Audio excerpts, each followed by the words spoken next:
Itoophiyaan yaa'ii waliigala dhaabbata poolisii idila addunyaa 96ffaa keessummeessuuf filatamuun himame. Baankiin Istaandardi biyya Itoophiyaatti irra deebi'iin hayyamaa haaraya argatte. Abbootiin qabeenyaa fi hiriyoonni dhaabbata waca ispoortii qarshii biliyoona 100 ol saamuun shakkaman to'annoo jala oolan. Itoophiyaa fi Jarman marii sadarkaa olaanaa Baarliinitti xumuraniin waliigaltee mallatteessan. Sagantaan leenjii afaan Chaayinaa toora intarneetii xumuramuudhaan sirni kabajaa Finfinneetti gaggeeffame. Finfinneen Simpooziyemii idila addunyaa manneen murtii heera mootummaa Afrikaa afraffaa keessummeessite kanneen jahan hangafoota keenya bal'ina siittiin isin dabarsaa Arrastan Mahmad. Itoophiyaan yaa'ii waliigalaa dhaabbata poolisii idila addunyaa 96ffaa keessummeessuuf filatamuun himame.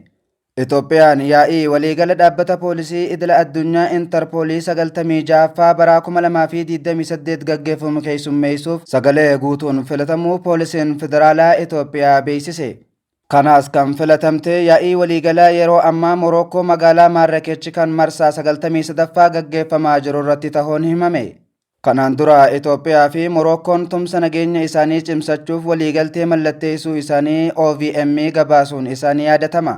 Waliigaltee kana kan mallatteessan poolisii federaalaa Itoophiyaatti Komishinarrii Jeneraal Damballash Gamra Mikaa'ilii fi Daayirektarri olaanaan tika biyyaalessa Morookoo Abdallaa Haamochii ta'uun ibsame. Kaayyoon waliigaltee kanaa tajaajila poolisii biyyoota lamaanii jidduutti tumsa isaanii cimsachuu, odeeffannoo fi teeknika cimsachuu, yakka jeequmsa waliin ittisuu, yakka daangaa qaxxaamuraa mul'atan waliin to'achuu, toora kotorbaandii fi daldala namaa dabalatee yakka saayibarii waliin ittisuu kaayyoo ijoo akka ta'e ibsan. Ji'oota sadi dura yaa'ii jijjiirama naannoo Afrikaa Interpoolii 26ffaa hagayyaa 2025 Afrikaa kibbaa magaalaa Keeppii Taawunitti gaggeeffame irratti Itoophiyaan yaa'ii jijjiirama naannoo Afrikaa 27ffaa itti aanuu kan bara 2027 gaggeeffamuu akka keessummeessituu filatamuun kan yaadatamudha.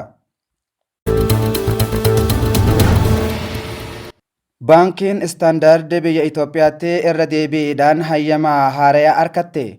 Dhaabbata biyya alaa hayyama argate keessaa isa jalqabaa akka ta'e kan himame baankiin Istaandardi biyya Itoophiyaatti irra deebiidhaan hayyama haaraya argatte. Baankiin biyyaalessa Itoophiyaa waajjira bakka bu'aa baankii Istaandardiif hayyama haaraya irra deebiin kennuufii beeksise. Kunis labsii baankii biyyaalessa Itoophiyaa haaraa fooyyee jalatti dhaabbata biyya alaa hayyama argate keessaa isa jalqabaa akka ta'e himame. Baankichi ibsa arrawaaree booda baaseen hayyama baankichaaf kennuu ibsuun kun immoo erga qajeelfamni haaraan bahee isa jalqabaa ta'uu yaadachiise. Kanaanis to'annoon waajjiraalee bakka bu'ummaa baankota biyya alaa guutumatti baankii biyyaalessaa jalatti kan bulan ta'uus ifoomse.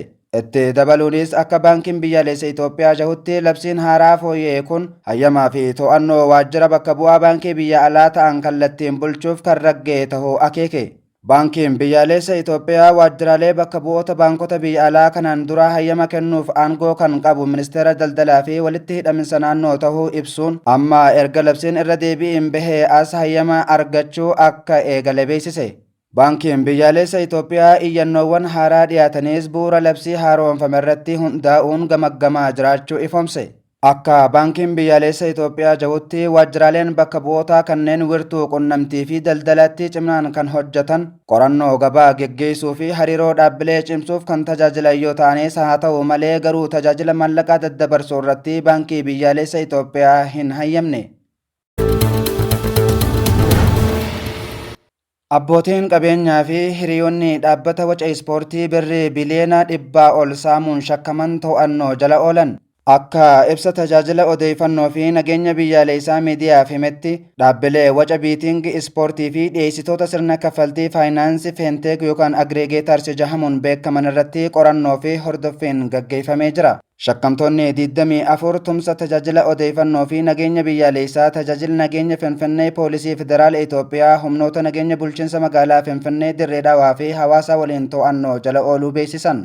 Keessattuu dhaabbilee hayyama kannan seera qabeessummaa dahoo godhachuun hordofuuf yaaliin yeroo godhamu hundi isaanii waajjira hayyama itti argatan keessaa bahuun teessoo isaanii dhoksuun mirkanaa'e. Dhaabbileen beetingii fi ispoortii beetingii dhiyeessitoota sirna kaffaltii biyya keessaa fintech yookaan agrigeetars jedhamuun beekaman waliin ta'uun maallaqa mootummaa filannoo galii adda addaatiin argachuu qabu keessaa qarshii biliyoona 100 ol dhoksuun isaanii argame. Dhaabbileen beetingii fi beetingii ispoortii hanga maallaqa walitti qabanii fi karaa sirna kaffaltii adda addaatiin dabarsan irratti gibira akka hin kafalle kan argame. Dhiyeessitoonni sirna kaffaltii biyya keessaa fintech yookaan agrigeetars jedhamuun beekaman hayyamaa baankii biyyaalessaatiin kan hojjetan ta'us hojii ogummaa iccitii maamiltoota eeguun akka haguuggiitti fayyadamuun hanga maallaqa dhaabbilee beetingii fi ispoortii beetingii dhaabbilee hojii raawwachiiftuu mootummaa dhimmi ilaallatu irra dabarsan dhoksuuf yookaan xiqqeessuudhaan gibira dhoksuu fi qabeenya biyyaalessaa baay'ee qulqulleessuu keessatti hirmaatanii jiru jechuun waajjirri tajaajilaa kun ibsee jira. Itoophiyaa fi Jarman marii sadarkaa olaanaa Baarliinitti xumuraniin walii galtee mallatteessan. Biyyoonni lamaan marii sadarkaa olaanaa walta'iinsa misooma biyyoota lamaanii Baarliin keessatti taasifamaa ture milkaa'inaan xumuruun ministeera federaalaa tumsa diinagdee fi misooma Reem Alabaalii Reedoovaa fi ministeera maallaqa Itoophiyaa Simireetaa Sewaasaw jidduutti walii galtee mallatteessuun isaanii ni yaadatama. Waliigaltee kana mallatteessuun bakka hoggansi baankii misooma KfW argamanitti Jarmaniin ajandaa haaromsaa fi misooma Itoophiyaaf deeggarsa itti fufinsa qabu kan mirkaneessu ta'uu ibsi gaazexaa ministeera maallaqaa baase ni mul'isa. Marii gama lamaan jidduutti taasifamaa tureen jijjiirama diinagdee Itoophiyaatiif hirmaannaan damee dhuunfaa barbaachisummaa kan mul'ise ta'us dabalatee ibse. Dhaabbileen Jarman buufata xiyyaara Bishooftuu dabalatee pirojektoota bu'uuraalee misoomaa tarsiimoo irratti hirmaachuuf fedhii guddaa qabaachuu beeksisan. Kana malees gama lachuu haaromsi damee gibiraa gumruukaa fi faayinaansii Itoophiyaan itti fufee jiru haala daldala mijataa uumuu fi guddina hunda hammate dagaagsuu keessatti barbaachisummaa akka qabu cimsanii dubbatan. Sagantaan leenjii afaan Chaayinaa toora intarneetii xumuramuun sirnee kabajaa Finfinneetti gaggeeffame. Sagantaan leenjii afaan Chaayinaa toora intarneetii irratti dargaggoota dippiloomaatota Itoophiyaa xumuramuu isaa kabajuuf magaalaa guddoo Itoophiyaa Finfinneetti sirni gaggeeffamee jira.